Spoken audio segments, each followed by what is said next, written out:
एक वोट जो पड़ेगा तो ऐसा पड़ेगा जब AK-47 की इनकी गुंडों की छाती गोली पड़ रही है। जब 10 तारीख को परिणाम आएगा तो EVM के द्वारा पड़ा हुआ वोट AK-47 का काम करेगा। योगी जी की सरकार बनाएगी, गुंडई पूरी खत्म होगी। बचे खुचे जो चूहों के बिनों से निकल पड़े ये गुंडे धराशायी होके या तो एनकाउंटर होंगे, जेल जाएंगे, प्रदेश से बाहर होंगे। दोस्तों नमस्कार, मैं हूं रोहित शर्मा और आप देखना शुरू कर चुके हैं हिंदुस्तान 9। उत्तर प्रदेश के मैनपुरी में हैं और कल योगी जी यहां पर आने वाले हैं।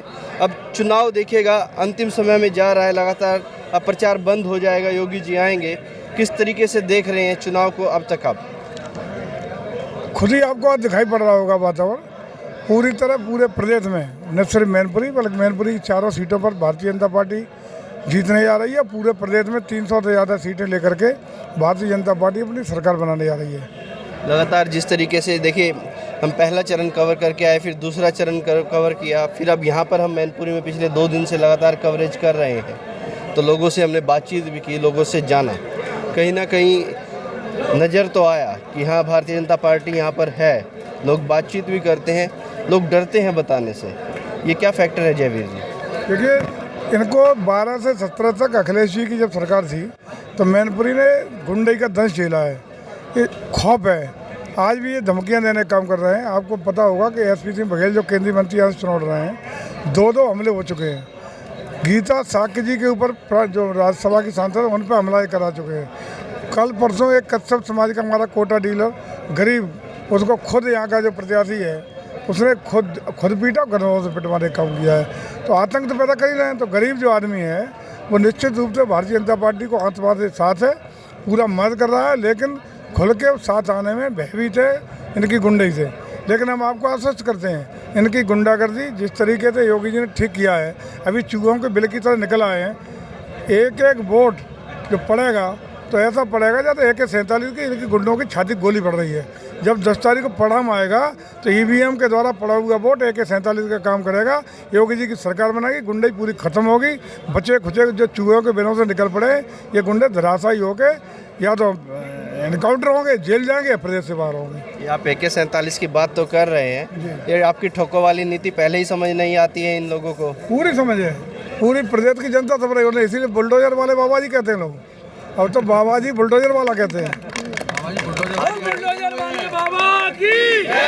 आज करल में भी मैं देख रहा था, अमित शाह जी वहाँ पर आए थे, तो उससे पहले वहाँ पर कुछ एक दीवार ढाने के लिए कुछ JCB मंगाई, तो कुछ लोगों ने कहना स्टार्ट कर दिया कि बाबा ने बुलडोजर भेजने शुरू कर दिए।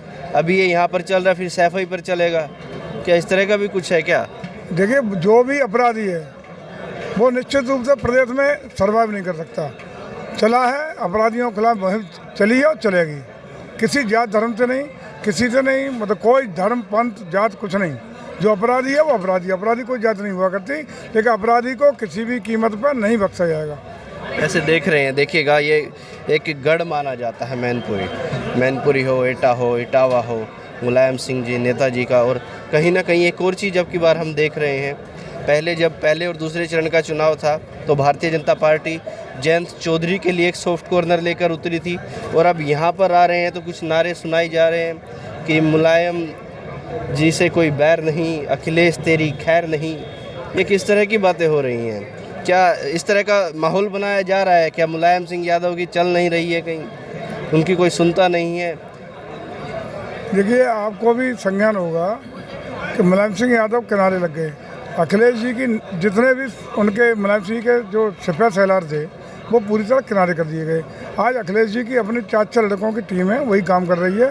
और निश्चित रूप से यकीन मानिए कि आप भविष्य में आप नोट करके मेरी बात रखिएगा, चुनाव के बाद आज वही समाजवादी पार्टी का हाथ होने जा रहा है जो बसपा का है। चुनाव के बाद पार्टी पूरी तरह खत्म हो जाएगी। लोकसभा के चुनाव आते आते 2-4 सीटों पर समेट के निपट जाएंगे। मैनपुरी की 4 सीटें हैं, इसमें से क्या लग रहा है कितनी सीटें निकाल? आपको बता दूं, ये समाजवादी पार्टी का, आपने याद होगा 2007 का जब चुनाव हुआ था तो उसमें एक स्टेटमेंट मुलायम सिंह यादव ने दिया था। उन्होंने कहा कि हमें तो भारत निर्वाचन आयोग ने हरा दिया। साफ था कि चूंकि EVM से निष्पक्ष चुनाव हो गया सेंट्रल फोर्सेस की देखरेख में, इसलिए वो आरोप लगा रहे थे। इसका मतलब साफ था कि उनका विश्वास गुंडई पे और डंपिंग पे था। डंपिंग बंद हो गई, चुनाव हार गए।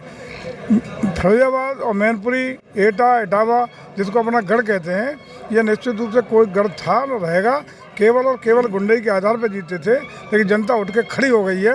इनकी गुंडई समाप्त कर देगी, निष्पक्ष चुनाव होगा और निष्पक्ष चुनाव के जब परिणाम आएंगे तो सारे भारतीय जनता पार्टी के पक्ष में आएंगे। योगी जी आ रहे हैं, उनके आने के लिए क्या तैयारियां की गई हैं और क्या फ़र्क पड़ेगा उनके आने से? और एक और सवाल इसी के साथ मेरा, जब आप कह रहे हैं इतना ही कॉन्फिडेंस है, जीत इतनी आसान नज़र आ रही है, तो क्या ज़रूरत पड़ी थी योगी जी को मैनपुरी में बुलाने की? बिल्कुल सामने ही कल आएंगे। क्या बेल लगाया क्या? योगी जी को जाने नहीं दोगे क्या?